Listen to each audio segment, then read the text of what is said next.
Bonjour à tous, on se retrouve pour un nouveau Texama Show, c'est le Texama Show 149 si je ne m'abuse. Cette fois-ci, comme d'habitude pour l'actualité informatique et technologique de la semaine, il y a pas mal de news cette semaine-ci, notamment avec évidemment le lancement de la Gen 10 de Intel. On a aussi des rumeurs par rapport à AMD pour des refreshs de processeurs et aussi le fait que AMD a fait un énorme changement qui devrait faire beaucoup plaisir à beaucoup de gens. On en parlera juste après. Vous avez la table des matières dans la description. D'ailleurs, celle à l'écran devrait bientôt apparaître. Je suis en train de finaliser le look parce que j'ai envie que quand je le mette, ce soit le look final et que ce soit simple pour tout le monde et que ça ne change pas chaque semaine. Donc ouais, dans tous les cas, commençons. Donc la première news de la semaine, c'est évidemment le lancement de la Gen 10 de Intel. Donc tous les nouveaux processeurs. On a du coup une review qui est sur ma chaîne, si vous ne l'avez pas vue, sur en particulier le 10600K face au 3600X. Donc je vous mettrai dans la description, mais aussi dans le petit i au-dessus à droite si vous voulez aller le voir. Dans tous les cas, évidemment, il y a eu beaucoup de reviews de ces nouveaux processeurs, beaucoup de reviews sur le 10900K. On a eu aussi quelques reviews sur ce 10700K que j'avais dit qu'il pouvait être intéressant parce qu'il ressemble beaucoup au i9 qui remplace en quelque sorte, mais il coûte moins cher. Mais au final, de tout ce que j'ai vu un petit peu, et je l'avais dit, le 10600K serait certainement un très bon candidat pour l'overclocking, et ça s'est confirmé. Genre, il y a beaucoup de gens en l'overclockant qui arrivaient à atteindre le niveau de performance du 10900K, c'est pour dire. Donc ouais, en réalité, le vrai gagnant de cette génération semble être le 10600K. Le 10700K est moins intéressant que je ne le pensais malheureusement. La différence d'IPC, donc c'est la différence d'une génération à l'autre, parce que moi je n'avais pas de Core i9 9900K pour tester, donc je ne savais pas voir la différence par rapport à la génération d'avant.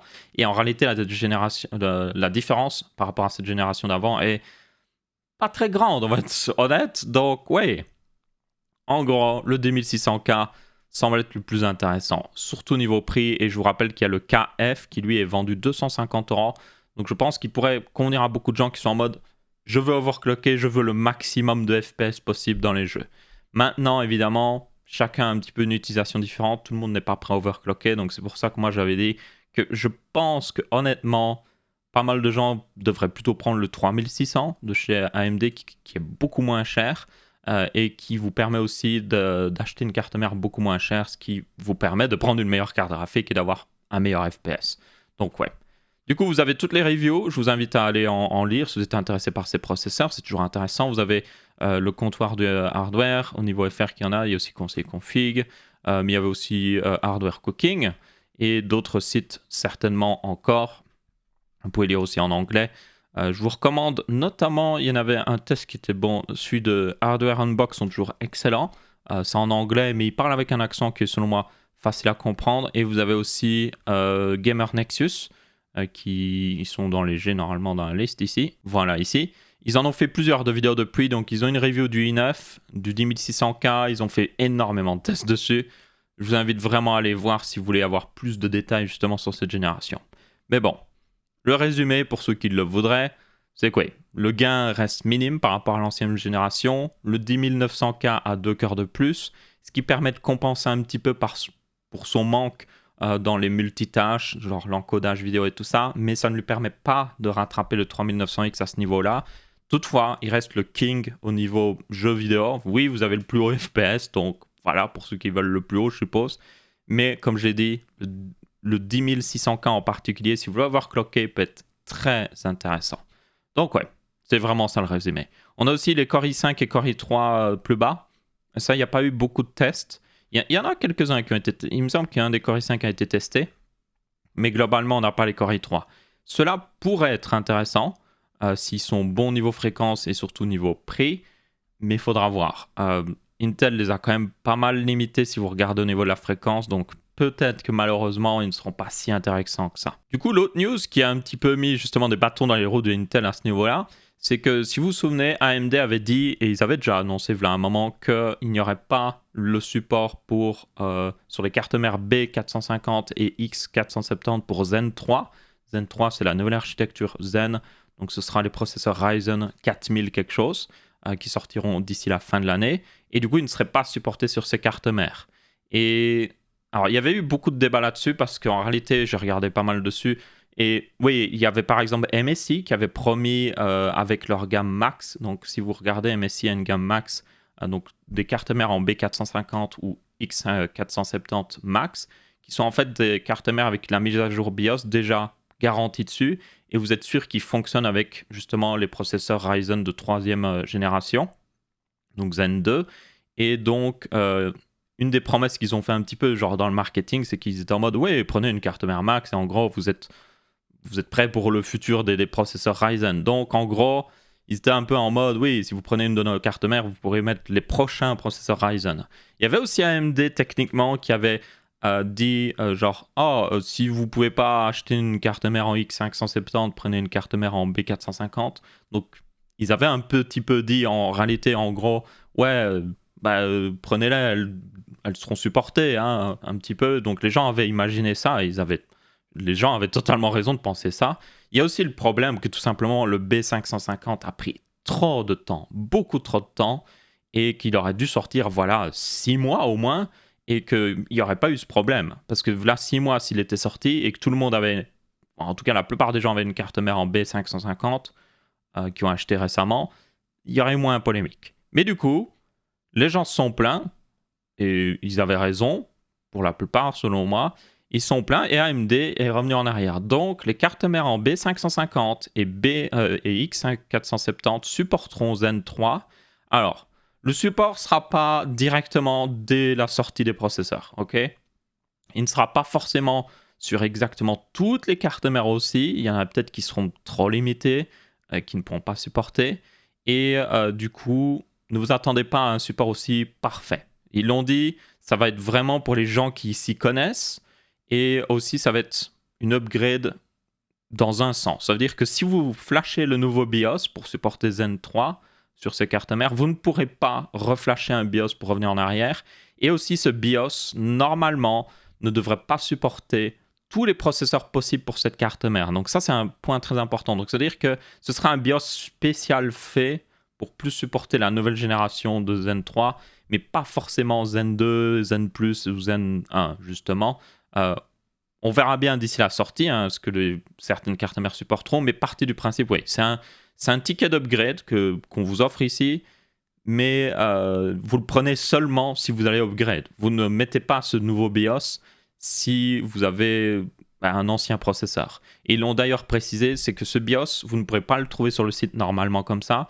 Ils ne doivent pas encore le définir, mais il faudra soit montrer une preuve d'achat d'un processeur Zen 3 ou quelque chose comme ça pour avoir le BIOS. Comme ça, ils évitent, parce que ce serait le cas, il y a beaucoup de gens qui seraient en mode « Oh, j'ai ma carte mère en B450, je viens m'acheter un Ryzen 3600, je vais aller le mettre à jour. » Et puis il va sur le site et puis il regarde « Oh, je vais prendre le dernier BIOS. » Donc, il y aurait beaucoup de gens en faisant ça, ils briqueraient leur carte mère parce que cette carte, comme j'ai dit, ce BIOS a pour but de pleinement supporter Zen 3 et seulement Zen 3, visiblement. Donc, ouais. Il y en a qui vont être en mode, ouais, c'est un peu embêtant, tout ça, mais moi, je trouve que déjà, ils ont écouté les gens, donc on devrait être content, on devrait être vraiment content qu'ils aient écouté les gens, et on devrait être content qu'on a une possibilité d'upgrade. Oui, cette possibilité... J'arrive plus à parler. Cette possibilité d'upgrade n'est pas parfaite, parce que vous ne pourrez pas revenir en arrière, ou quelque chose comme ça, mais il y a quand même une possibilité. Alors, pour ceux qui se demandent pourquoi ils font ça, le truc, c'est que je comprends en partie, parce que le truc, c'est que quand vous êtes constructeur de carte mère, le problème, c'est, imaginez, vous avez sorti une carte mère en B450, maintenant un petit moment, hein, donc vous l'avez sorti, un peu plus de 2 ans. Et il y a un nouveau processeur qui sort maintenant, et vous devez retourner, refaire un BIOS pour supporter 10 processeurs qui viennent de sortir d'un coup, vous devez les tester.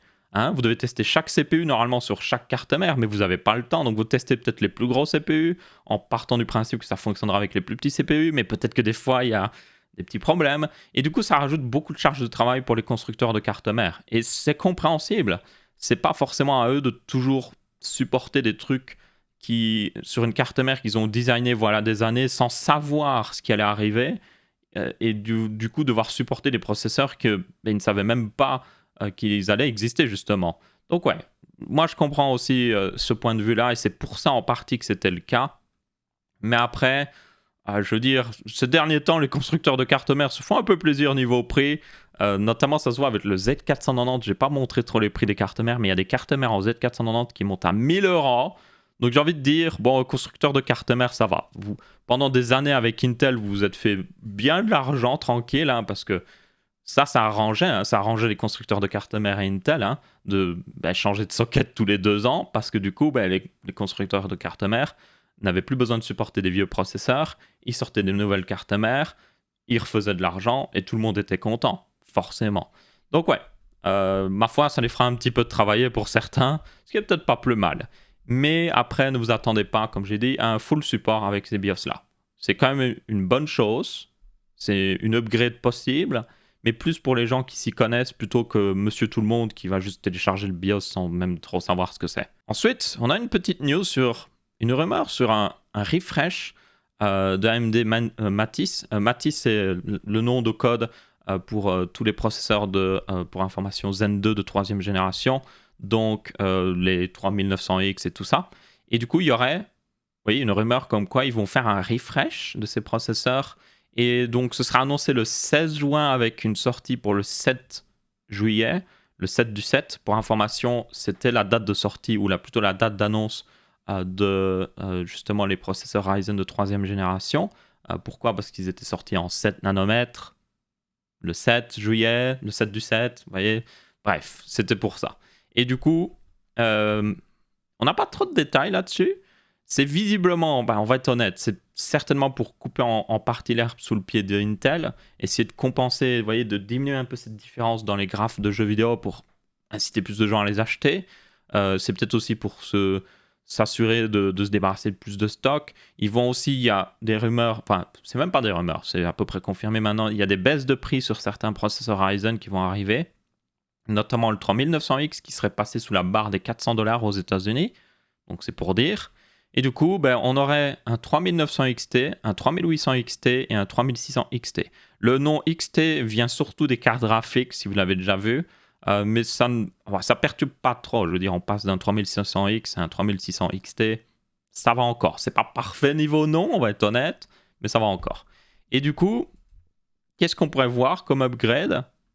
Certainement plus de fréquences. On pourrait certainement voir des processeurs à 4 GHz de base, avec un boost jusqu'à 4,6, 4,7. Le 3950X, je vous rappelle, peut booster à 4,7. Donc, ce ne serait pas étonnant de voir justement un 3900 XT avec un boost à 4,7 aussi, mais une fréquence de base de peut-être 4 GHz. Donc, c'est certainement aussi des processeurs qu'ils ont... Il y a plusieurs théories. Il y a une théorie comme quoi ça utiliserait justement le processus de gravure améliorée de TSMC en 7 nanomètres, le 7 nanomètres plus qu'ils ont appelé. Hein. Ou alors, il y a aussi une autre théorie comme quoi ce serait tout simplement, ils ont accumulé pendant des mois les meilleurs processeurs possibles, et peut-être que normalement, ils les gardaient peut-être pour les serveurs, pour avoir les processeurs les plus efficaces, ou peut-être pour le 3950X, parce que le 3950X a besoin justement des meilleurs, on va dire...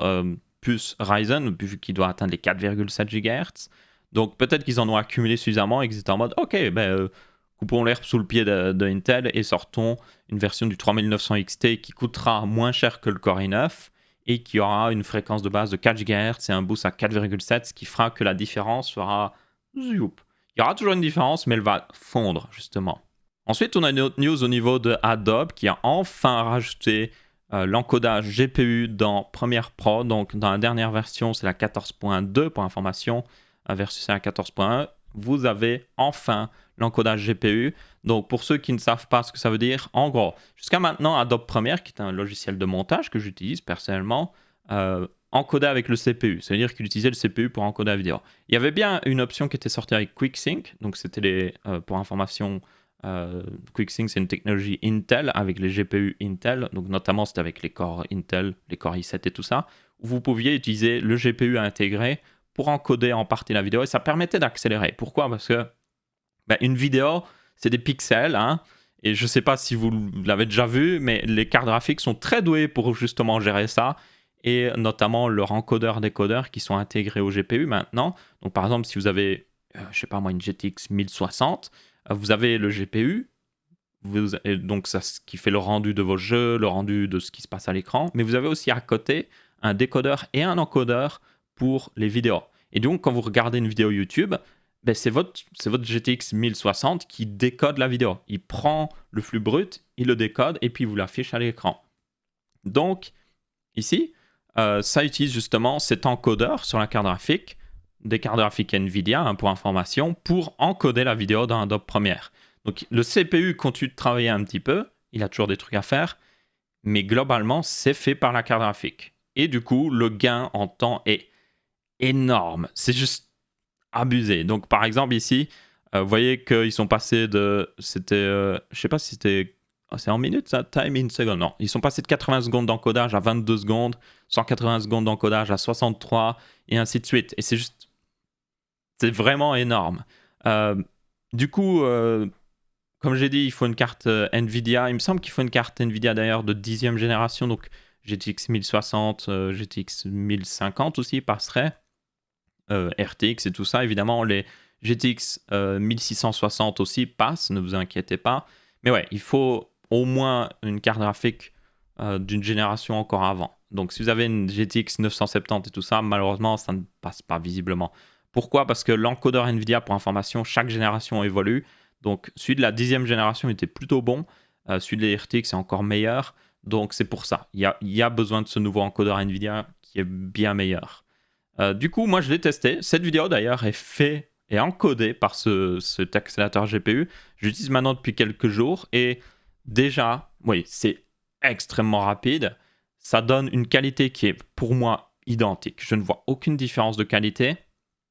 Et maintenant, ça me permet même d'encoder en H265, donc le HEVC avec NVIDIA. Donc pour information, donc, vous avez différents codecs pour encoder vos vidéos. Vous pouvez encoder par exemple en H264, c'est quelque chose de très connu, c'est ce qui est très utilisé pour YouTube, pour le stream et tout ça. Quand vous streamez sur Twitch, vous encodez forcément en H264. Mais bon, ça fait longtemps que ça existe le H264. Il était fait pour une époque, mais maintenant on a une nouvelle époque. Et du coup, ce qui commence à le remplacer un petit peu, mais il y a plusieurs technologies concurrentes. Vous avez le H265, vous avez le VP9 de Google, et en gros, c'est des nouveaux codecs qui sont plus lourds, encodés, décodés. Ils utilisent plus de ressources pour diminuer la taille du fichier. Donc, c'est-à-dire que vous échangez de la puissance pour gagner en taille. Ce qui peut être assez intéressant parce que ça permet d'utiliser moins de connexions, moins d'espace disque. Et de toute manière, les téléphones portables, les ordinateurs portables sont de plus en plus puissants, donc vous pouvez vous le permettre. Et en plus, maintenant, si vous avez un téléphone de dernière génération ou une carte graphique justement de dernière génération, le décodeur permet de décoder du H265 nativement, directement, donc vous n'avez même pas de pénalité de performance en réalité. C'est juste si vous utilisez un vieux PC, par contre, vous verrez qu'il a du mal à lire, lui. Donc, H265 permet d'encoder vraiment une vidéo à la même qualité, mais en utilisant moins d'espace disque. Et ouais, ça marche plutôt bien. Donc, ça veut dire que moi, personnellement, c'est le problème, je pense, de beaucoup de gens, c'est que votre connexion Internet, vous ne pouvez pas juste l'upgrade comme ça. Genre, bien souvent, vous avez une connexion Internet, vous pouvez prendre un meilleur abonnement, mais la plupart du temps, ça ne vous donnera pas forcément une meilleure vitesse parce que vous êtes coincé à un endroit où il n'y a pas une meilleure vitesse de connexion. Du coup, pour moi, qui suis limité en upload, bon, j'ai quand même pas mal d'upload, mais je peux en avoir plus, vous voyez. Mais c'est une bonne nouvelle parce que du coup, je peux être en mode, ok, je peux diminuer, enfin, je peux utiliser ça, le H265, diminuer la taille de mes fichiers de rendu, tout en gardant la même qualité, ou même en ayant une meilleure qualité, et puis l'uploader plus vite sur YouTube. Et du coup, ça me fait gagner du temps. Et en plus, comme l'encodage est plus rapide, je gagne encore plus de temps. Donc ouais, c'est juste génial. Je l'ai pas eu... ça c'est dommage, pour ceux qui suivent ma chaîne principale, je l'avais pas encore utilisé pour la vidéo snapshot, mais je suis sûr que maintenant pour les vidéos snapshot, l'avantage c'est que je pourrais les sortir encore plus vite, parce que du coup l'encodage serait plus lent, plus rapide, genre jusqu'à pratiquement 3 fois plus rapide, hein, et l'upload serait plus rapide parce que j'encode avec un fichier qui est plus petit. Donc ouais, ce serait tout bénef, clairement. Donc ouais, moi personnellement je suis très content. Après, je vais être très honnête, soyons honnêtes, je remercie Adobe d'avoir rajouté ça, mais j'ai envie de dire, il est fucking temps, quoi. Genre, il vous a fallu je ne sais combien d'années pour le faire, quoi. Il est temps, quoi. Vraiment, parce que, je vous jure, ça a pris du temps, hein. DaVinci Resolve avait des trucs similaires et tout. Ça a pris vraiment beaucoup trop de temps, soyons honnêtes. Mais bon, merci à Adobe quand même de l'avoir ajouté. Et du coup, ça me permet d'avoir justement une meilleure qualité d'encodage et tout ça. Normalement aussi, ça améliore, pour information, les performances dans la timeline. Parce que bien souvent, quand vous avez un programme de montage, vous faites par exemple, vous rajoutez des titres, vous rajoutez des effets sur votre vidéo. Évidemment, le programme de montage doit encoder cette vidéo pour vous afficher ce qui se passe. Donc là, en fait, il peut le faire avec le GPU, donc c'est plus rapide. Donc, normalement, ça améliore aussi les performances dans la timeline. Donc, c'est toujours un BNF. Ensuite, on passe à des plus petites news. Donc, vous avez justement la personne qui dirigeait un petit peu toute la division caméra pour les Google Pixel qui a quitté son poste, pour information. Bon, c'est un peu plus vieille news, mais elle est linkée à quelque chose que je vais parler après. Donc, je pense que je ne suis pas le seul à le dire, que l'un des gros points positifs de n'importe quel Google Pixel, c'est leur caméra. C'est même, selon moi, leur seul gros vrai argument de vente.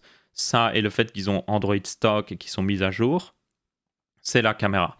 Ils ont une excellente caméra et pour beaucoup de gens qui ne veulent pas avoir un appareil photo ou autre chose, c'est leur meilleure manière d'avoir la meilleure caméra possible, quoi. Et je suis pratiquement sûr que la plupart des ventes de Google Pixel est justement justifiée au niveau de la caméra. Personnellement, si je m'en fichais de la caméra, je ne prendrais pas un Google Pixel. On va être honnête, niveau hardware, c'est pas toujours les meilleurs, même pas du tout toujours les meilleurs. Donc ouais, ce gars-là a quitté.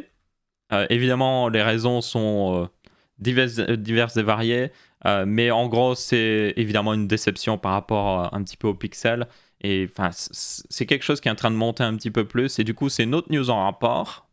Donc pour le Pixel 5, justement, Google abandonnerait déjà le Motion Sense et Solid. Donc c'est le truc qui permettait de faire des gestes devant votre téléphone pour contrôler. C'était stupide, ça ne marchait pas très bien. Personne ne comprenait pourquoi ils ont fait ça. Et du coup, oui, ils ont abandonné déjà ça. Il y a aussi le fait que le Google Pixel 4 a pas eu des très bonnes ventes. Bon, il a eu des bonnes ventes par rapport à d'autres smartphones, mais par rapport au Pixel 3 et tout ça, ça a été plutôt bof en fait. Et donc, il y a tout qui se lie un petit peu ensemble et au niveau du fait que, ouais, Google fait un peu de la merde avec leur Pixel. Et personnellement, je suis du même avis. Ouais, il y a des trucs, je suis en mode, mais littéralement, Google est en mode, ok, on va faire un téléphone haut de gamme. On va montrer aux gens ce que c'est un téléphone Android haut de gamme. Et puis après, ils sortent un téléphone qui ressemble à un téléphone qui aurait pu sortir en 2017. Honnêtement, genre, à part le fait que la caméra et le processeur sont bons, tout le reste aurait pu sortir en 2017. Hein. Il n'y avait rien qui empêchait, même d'un point de vue software et tout ça, ils auraient pu déjà faire tout ça en 2017. Hein. Donc ouais, quand vous regardez ça, le problème c'est quand ils se disent « Ouais, on est un flagship, on a le meilleur smartphone et tout », et puis qu'après ils sortent des trucs vieux, vous êtes en mode « Mais genre, c'est pire qu'Apple en fait. » Parce que même Apple fait plus d'efforts à ce niveau-là quand on y pense. Et pourtant, Apple sont les rois d'utiliser des vieux trucs et de seulement upgrade quand tout le monde l'utilise et que la technologie est mature. Hein. Des fois, ils introduisent quand même des technologies par eux-mêmes, hein, clairement. Mais bien souvent, Apple, ils sont en mode « Ok, tout le monde l'utilise, c'est mature maintenant. Ok, on va l'utiliser nous aussi. » Et du coup, quand ils l'utilisent, tout le monde est en mode « Waouh, vous avez vu Apple ce qu'ils ont fait ?» Enfin bref. Du coup, yep. J'ai envie de dire, il est peut-être temps que Google fasse quelque chose au niveau de la gamme Pixel parce que ça devient n'importe quoi. Hein. Le pire, c'est qu'ils n'ont pas besoin d'être aussi... avoir un design aussi poussé que les autres, leurs concurrents et tout ça, mais il y a un strict minimum à obtenir quand même, et là, ils ne l'obtiennent pas, selon moi. C'est vraiment, ils ne l'obtiennent vraiment pas. Donc, ouais, Google, vous regardez certainement pas, mais j'espère que vous ferez mieux pour le Google Pixel 5, parce que, ouais, je pense qu'il y a beaucoup de gens qui commencent à être assez déçus. Surtout de se dire que c'est le haut de gamme de Google, ça, ce téléphone qui pourrait être sorti il y a des années et qui est pas très beau des fois, soyons honnêtes. Ouais, ça fait un peu pathétique en vrai. Ensuite, une autre news niveau smartphone très rapide. Le OnePlus 8 Pro a une caméra très spéciale, si vous avez déjà vu. Donc, ils ont 4 caméras et une de ces caméras, c'est celle qui est en bas ici, permet, en gros, ils l'ont appelée, c'est la caméra couleur et elle permet d'avoir des couleurs plutôt sympathiques. En gros, elle prend en photo un spectre de la lumière que vous ne voyez pas normalement. Donc, il existe tout un pan de la photographie qui est comme ça, où vous prenez justement, vous avez des appareils photo modifiés, où vous prenez en photo justement ce spectre de la lumière qui, c'était les infrared pour information. Et en gros, ça vous permet d'avoir vraiment une lumière. Enfin, ça donne un côté vraiment alien un petit peu. Genre, les arbres deviennent blancs, les feuilles des arbres deviennent blancs et tout ça. Certaines couleurs changent totalement. Donc, c'est très, très bizarre, mais c'est plutôt cool comme photo. Et du coup, cette caméra est comme ça. Elle permet de capturer les infrareds. Mais du coup, devinez quelle autre technologie utilise les infrareds? Les télécommandes, plein d'autres trucs comme ça. Et du coup, en fait, si vous regardez avec la caméra à travers certains appareils, certaines télécommandes, vous pouvez totalement voir à travers. Donc là, j'essaye de charger cette vidéo. Elle ne charge pas, c'est génial. Mais en gros, oui, vous pouvez avoir à travers le plastique de l'Apple TV des télécommandes. Vous pouvez même voir à travers des plaques vitrocéramiques. Pourquoi? Parce que bien souvent, elle laisse passer justement les infrareds. Et donc, on voit à travers. C'est peu pratique pour voir si elle est cassée ou autre chose d'ailleurs, mais bon. Mais ouais, en tout cas, ça c'était le gros de la news. Mais ce qui est un peu bizarre, c'est que Google, OnePlus avait présenté cette caméra un peu en mode oui, vous pouvez prendre des photos cheloues avec, mais au final, la vraie utilisation de cet appareil photo, c'était plus genre, oui, vous pouvez capturer les infrareds et voir à travers certains trucs. Et le problème, c'est un des trucs que vous pouvez voir à travers, c'est certains vêtements. Alors, vous pouvez pas voir 100% à travers, genre comme si c'était du verre, mais vous pouvez voir en partie à travers. Et donc, la caméra a été désactivée en Chine. Parce que, je suppose que ça pourrait éventuellement poser des problèmes, notamment de personnes qui utilisent cette caméra à des fins pas très recommandables, évidemment. Et ça a été désactivé en Chine. Donc, ce n'est pas désactivé dans le reste du monde, pour ceux qui se demandent, mais ouais, c'est assez bizarre quand même quand on y pense. Il y avait pas mal de théories d'ailleurs là-dessus, ça n'a toujours pas chargé. Hein. Merci Twitter de tes performances. Il y avait pas mal de théories là-dessus sur comme quoi peut-être que ils avaient fait cette caméra dans un premier temps, mais qu'ils ont donné ce nom-là pour cacher un petit peu son utilisation, ou c'était pour faire parler d'eux ou autre chose. Il y a pas mal de théories là-dessus, surtout aussi au niveau du fait que OnePlus, ils sont très... OnePlus, ils mettent ce qu'il faut dans leur téléphone. Ils ne s'amusent pas à mettre des extras qui ne servent à rien. Et du coup, cette caméra ressemble beaucoup à un extra qui sert à rien. Parce que la plupart des gens seraient en mode « Ok, ça ne sert à rien. » Mais pourtant, ils l'ont mis, quoi. Donc, c'est ça qui était un petit peu bizarre avec OnePlus. Après, je veux dire, avec ces générations, et puis on l'a vu déjà depuis quelques générations, OnePlus est passé du motto... ils sont plus trop en never settle. Hein. Vous voyez, c'est leur grand message en mode never settle et tout ça. Mais au final, ils ont settle pas mal de choses, genre surtout le prix. Mais bon, ils ont clairement changé de stratégie où maintenant, ils sont plus comme n'importe quel constructeur de smartphone. Ils font beaucoup de pubs, ils ne vendent plus exclusivement en ligne. Ils essayent de vendre de plus en plus à des vendeurs de smartphones, notamment aussi des vendeurs d'abonnements de smartphones. Ça se voit partout dans le monde. Par exemple, moi en Belgique, on peut l'acheter avec l'un des plus grands fournisseurs d'accès Internet, un OnePlus avec un abonnement. Donc ouais, c'est leur but, c'est de se développer comme ça. Et voilà, ils s'en cachent plus. Donc pourquoi ils ont exactement rajouté cet appareil photo, on ne le saura peut-être jamais. Mais une chose est sûre, il est désactivé en Chine. Enfin, si vous avez un téléphone chinois. Parce que oui, ça pose problème. Ensuite, une autre news qui va apparaître un petit peu moins intéressante, vous allez me dire, pourquoi tu parles de ça? C'est Samsung qui a lancé un nouveau SSD portable. C'est leur T7 pour information. Ils avaient déjà sorti un T7 Touch avec un capteur d'appareil, un capteur d'empreinte pour déverrouiller le SSD. Mais en gros, c'est le spirituel successeur au T5. Le Samsung T5, la raison pour laquelle j'en parle, c'est le SSD portable le plus populaire qui existe. Vraiment, il y a beaucoup de gens qui ont besoin d'un bon stockage externe rapide, par exemple pour faire de l'édition vidéo, de l'édition photo et tout ça. Beaucoup de gens utilisaient des Samsung T5. Et donc ce T7 permet déjà de garder un prix assez similaire. Il augmente évidemment un petit peu, mais surtout il augmente les vitesses. Donc vous passez à du 1 giga à la seconde en lecture et pratiquement 1 giga aussi en écriture par rapport au T5 qui lui était à 500 MO pour information. Donc 2 fois plus rapide. Et ça c'est plutôt cool. C'est même vraiment cool je trouve. Bon évidemment c'est pas pour tout le monde, mais la raison pour laquelle j'en parle, je vous dis, beaucoup de gens ont des Samsung T5 et ce Samsung T7 sera certainement très populaire aussi pour ça.